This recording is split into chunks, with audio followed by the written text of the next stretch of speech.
18th century cleric Bishop George Berkeley would argue that if a tree falls in a forest and no one is there to hear it, it makes no sound. Now, I first heard this quotation as a smug adolescent sixth former. As a know-it-all smart arse, I thought, how could a bishop be so daft? Or the arrogance and the ignorance of youth. Over 50 years have passed, but now I think the bishop is making a valid point. For Berkeley also said, all those bodies which compose the mighty world have not any subsistence without a mind. After over 70 years on this planet, I have come to agree with him, but I would also have added, without a mind, but also without senses.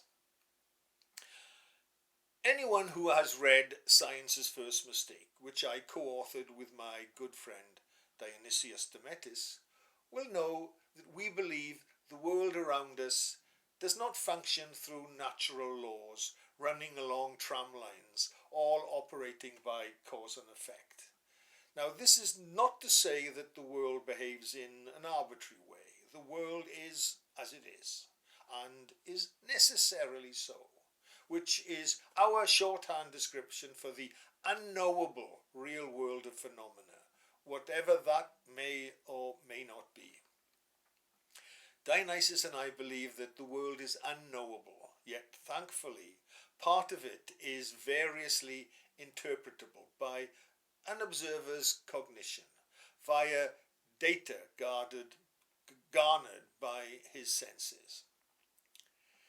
In order to survive and prosper, as individuals, we must first sense this unknowable world and subsequently use our observation and cognition to give that world meaning, using a set of descriptions. These are categories and patterns, including the notion of natural laws, and these are all held in our minds. Cognition is built upon whatever we take for granted in this ever-expanding set of reflexive and convincing descriptions. Analysis of this world requires only a consistency between, on the one hand, what is sensed of what is unknowable, and yet is necessarily so as it is, and on the other hand, the categories and patterns that human cognition uses to give meaning to the world. That being said, there is no meaning in the world itself. Meaning is a human delusion. It is human cognition that infers meaning onto what is sensed from the surrounding unknowable phenomena. Interaction with the world through an accumulating agglomeration of categories and patterns allows individuals to make sense of it and in this way act to advantage. Note, we say make sense because there is no sense in the world. We use our categories and patterns to observe and thereby construct the reality around us, and then to affect it and to sense how it affects us. Hence, within that reality and against this necessity, we humans try to fit what we observe into an abstract mental framework. We stumble around, thankfully, with that framework to give us the capacity to create and then project a patterned order onto the world we observe, thus giving that world meaning. We then fish out regularities from within what is an ocean of incoherence, but with numerous interpretations, all at various levels of sophistication. What is more, the world is not immune to human and other forms of interference. It's malleable. Hence, we humans can design our own regularities, artifacts, and place them in the world to form a sink for some of the noise. This makes the world more coherent and in line with our purposes. and thus Bishop George Berkeley enters the arena. To Berkeley, sound is not in the world.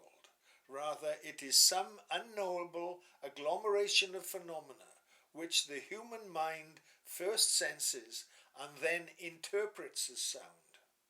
Without a mind, there is no sensing the phenomena, and hence no sense of sound. Therefore, without a sensing intellect, whatever phenomena it is that, if sensed, would be interpreted as the result of a tree falling, may well be part of the world beyond human senses, and it is not necessarily a sound. Of course, Berkeley's quotation is somewhat disingenuous, because taking his approach to its logical conclusion, in our view, the situation would be better described as an unobserved and unknowable entity, which requires an observer to identify it as a tree, in an unobserved and unknowable position that requires an observer to specify the where, acting in an unobserved and unknowable way, what the observer would call falling, thereby creating an unobserved and unknowable phenomena, what an observer would hear as a sound. However, when such unknowable phenomena observed, along with the various unknowable relationships between them, the situation will be sensed and interpreted in a coherent manner. Thus, in Berkeley's logic, without an observer, there is no place, no tree, no falling, no sound. All are unknowable phenomena prior to any sensing, observing, and then interpretation. Nor is there causality. Causality is just one of the way that cognition uses to interpret the world. Cause and effect are not in the world, but in our minds, in our cognition.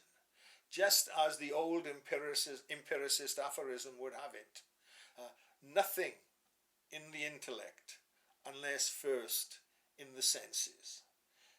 In other words, nothing can be inferred without a sensing observer, whose mind is where the inferences are made. Again, a sensing observer whose mind is where the inferences